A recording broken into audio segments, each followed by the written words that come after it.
Tahan dulu, Pak.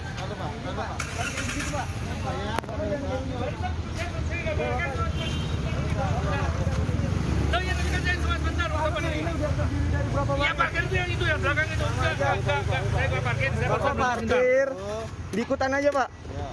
Bahaya loh ini loh. Iya, tapi saya nggak parkir. Saya cuma berhenti sebentar. Bapak nggak usah ngotot, saya baik-baik di sini. Kalau saya parkir mau berhenti tinggal. Sabar. Udah, Bapak mesinnya mati. Iya, tapi cuma sebentar saya kan nunggu di sini. Definisi parkir apa? Definisi parkir apa? Ya kan boros bensinnya. Definisi parkir apa? Saya tanya.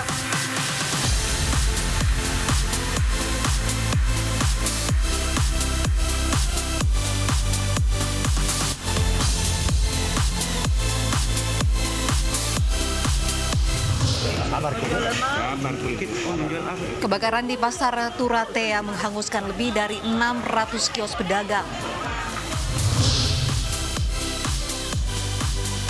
Umroh kembali dibuka, rangkaian prosesi ibadah umroh harus selesai dalam waktu 3 jam. Panas ekstrim hingga 44 derajat Celcius melanda Bojonegoro.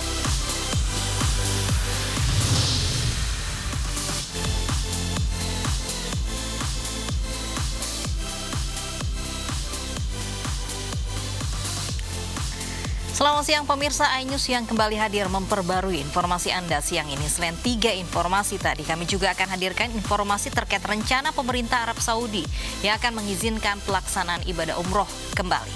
Selain itu kami juga akan hadirkan informasi terkait angka kematian akibat COVID-19 yang kini mencapai 10.000. Apa penyebabnya? Nanti kami akan bahas dengan ahlinya. Bersama saya Kutsia Ferdausi dan saya Loviana Dian. Inilah iNews yang selengkapnya.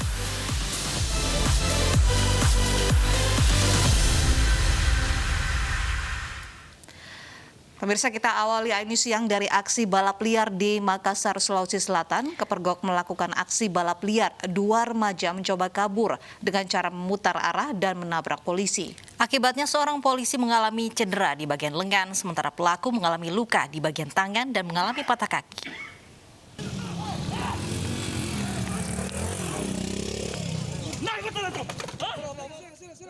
Dua remaja pelaku balap liar yang mencoba kabur dari kejaran polisi nekat menabrak motor patroli personel tim Thunder Polda Sulawesi Selatan. Aksi nekat pengendara itu berlangsung saat petugas berpatroli di Jalan Abdullah, Kecamatan Panakukang, Kota Makassar, Sulawesi Selatan.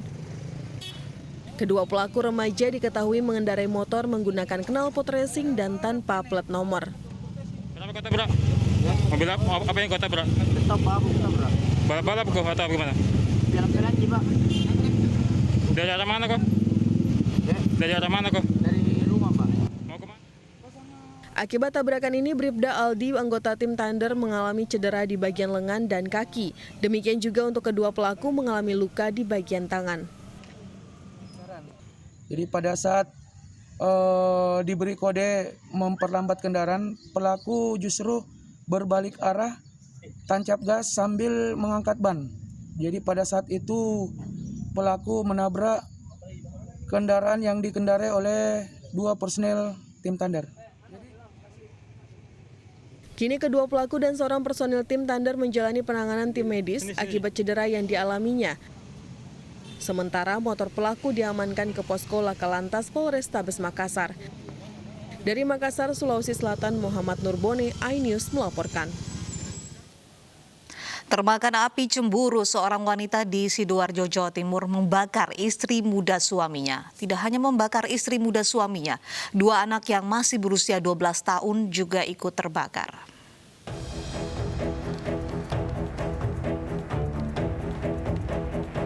Ketiga korban pembakaran, Siti Umi Fatkia dan kedua anaknya yang berusia 12 tahun, Safira dan Fisilmi, kondisinya terus membaik. Bahkan kedua anak korban diperbolehkan pulang. Besok bisa boleh pulang? Insya Allah nanti kita tanyakan dokter lagi untuk putranya. Untuk putranya. Tapi kalau yang ibunya masih belum. Karena lebih parah, lebih luas akibat kebakarannya. Iya. Korban dibakar pelaku Korea di rumahnya saat tengah tertidur pada Rabu dini hari dengan cara disiram bensin dan disulut dengan korek api. Tidak saja membakar ketiga korban, rumah milik Siti pun juga ludes terbakar beserta isinya. Pelaku nekat membakar korban karena termakan api cemburu akibat suaminya menikah siri dengan korban. Awal intro kita kepada pelaku yang bersangkutan emosi karena masalah keluarga, jadi cemburu. Pelaku sempat melarikan diri setelah membakar korban yang tidur di ruang tamu. Namun akhirnya Korea ditangkap petugas 1 hari setelah melakukan aksinya di daerah Pacet, Mojokerto. Itu berarti apinya bakar rumah atau gimana? Ya, dibakar, rumahnya dibakar, dikasih bensin, pertalit itu.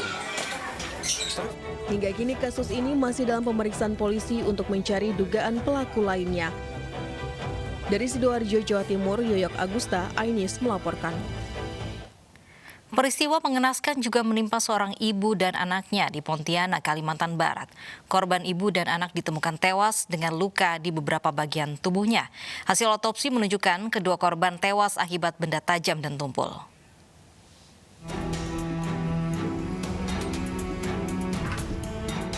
Pihak kepolisian dari Polresta Pontianak Kota masih terus melakukan penyelidikan dengan melakukan olah tempat kejadian perkara tambahan di Pontianak Timur, Kalimantan Barat. Selain pihak kepolisian, kerabat dan teman dekat korban juga datang melihat petugas kepolisian melakukan olah TKP. Udah belasan tahun lah kawan sama almarhum. Terus dengan kabar baik, Mbak Sini baik, tidak ada punya musuh. Warga Pontianak Timur dihebohkan dengan penemuan 2 jasad ibu dan anak di kediamannya. Polisi menemukan ada luka di tubuh korban. Dari hasil otopsi terdapat kejanggalan di bagian tengkorak kepala jasad ibu, sementara pada tubuh anak terdapat kejanggalan di rongga kepala dan rahang sebelah kiri. Oh, yang udah jelas ada luka memar. Contohnya kan, misalnya seperti rahang tadi kita jumpai kejanggalan pada permukaan kulitnya, kita jumpai warna yang jelas berbeda dari warna asli permukaan tubuh manusia. Kejanggalan tersebut akibat benda tajam atau benda tumpul, Pak? Kalau saya mengarah ke tumpul. Terkait apakah ada luka-luka dari bekas senjata tajam? Kalau yang ditajam juga ada, yang di tumpul juga ada. Hingga saat ini petugas masih memeriksa sejumlah saksi guna mencari titik terang penemuan korban yang diduga menjadi korban pembunuhan. Dari Pontianak, Kalimantan Barat, Uun Yuniar, iNews melaporkan. Pemirsa, lebih dari 600 kios di pasar tradisional Turatea di Jeneponto, Sulawesi Selatan ludes terbakar. Pemilik kios menangis histeris dan hanya bisa pasrah.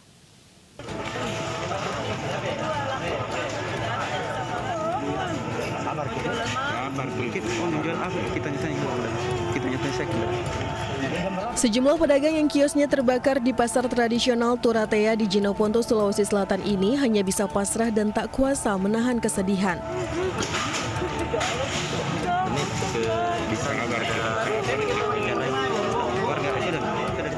Sementara sebagian korban kebakaran lainnya berupaya mengumpulkan barang dagangan yang masih bisa dimanfaatkan.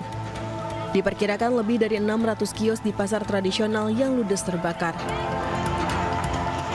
Jam berapa ada di sini tadi malam, Ibu? Jam 10, Pak. Jam 10, di mana kita tinggal, Kak? Jombe. Enggak ada barang kita aneh, enggak ada. Habis semuanya. Menjual apa di sini, Bu?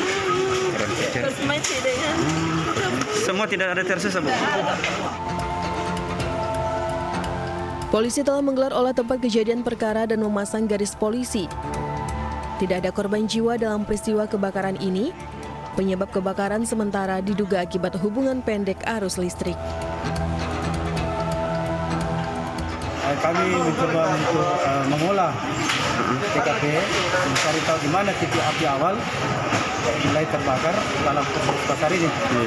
Kami juga sudah koordinasi dengan tim lapor. Misalnya tim lapor akan ke sini untuk bersama kami untuk mengolah kembali TKP yang ada di pasar ini.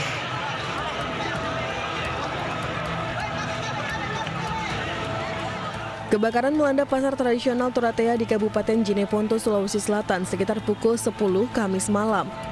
Kobaran api membuat warga sekitar panik dan langsung memadamkan api dengan alat seadanya. Banyak barang yang mudah terbakar membuat api dengan cepat merambat ke ratusan kios lainnya. Kerugian yang dialami diperkirakan mencapai miliaran rupiah. Dari Jeneponto, Sulawesi Selatan, Sulaiman Nai, iNews melaporkan. Kita ke ibu kota pemirsa, para pedagang korban kebakaran Pasar Cempaka Putih, Jakarta Pusat hingga kini belum mendapatkan kejelasan dari Pasar Jaya soal relokasi dan bantuan. Informasi selengkapnya kita simak laporan reporter iNews Kevin Pakan terkait pasca kebakaran yang melanda Pasar Tradisional Cempaka Putih, Jakarta Pusat. Ya pemirsa, kemarin hari Kamis 24 September 2020 ini terjadi kebakaran di Pasar Tradisional Cempaka Putih, Jakarta Pusat, di mana kebakaran terjadi sekitar pukul 9:30 pagi. Dan berdasarkan informasi yang kami peroleh bahwa dari kebakaran ini total ada 807 kios yang terbakar dari total seluruhnya sebanyak 1.000 lebih kios yang ada. Dan pagi ini memang adanya pembersihan yang dilakukan oleh petugas kebersihan dari DKI Jakarta, tepatnya di belakang saya saat ini sedang dilakukan pembersihan oleh petugas kebersihan, di mana dibantu juga oleh warga setempat begitu dan juga oleh Babinsa. Dan memang untuk pembersihan ini dilakukan untuk nantinya dapat didata seperti itu, kira-kira kerugian berapa kerugian yang ditafsir dengan adanya kebakaran ini. Pemirsa, memang kebakaran ini terjadi diduga karena adanya kebakaran tabung gas di salah satu kios yang ada di sebelah belakang saya ini, di mana ini adanya kios pemotongan ayam yang diduga tabung gas meledak dari situ, sehingga langsung menyebar begitu ke seluruh kios yang ada di tempat ini. Dan memang kemarin sekitar pukul 9.30 pagi ini juga langsung diterjunkan sebanyak 25 pemadam kebakaran dari Kota Jakarta Pusat dan juga Jakarta Timur. Dan tadi pun kami juga sempat mewawancarai beberapa pedagang bahwa mereka mengatakan ada yang sempat menyelamatkan barang-barang mereka, namun ada juga yang tidak sempat menyelamatkan barang-barang mereka. Dan ini total kerugian seluruh kios yang terbakar ini sebanyak 9 miliar rupiah. Dan tadi pun juga kami bertanya kepada para pedagang bahwa sampai dengan hari ini belum adanya kejelasan begitu dari PD Pasar Jaya terkait seperti apa relokasi tempat dan mungkin ada bantuan-bantuan yang akan diberikan kepada pedagang. Dari Jakarta, Kevin Pakan, Wildan Aulia, iNews melaporkan. Setelah 6 bulan Arab Saudi berencana membuka kembali ibadah umroh untuk negara tertentu. iNews yang akan kembali sesaat lagi, tetaplah bersama kami.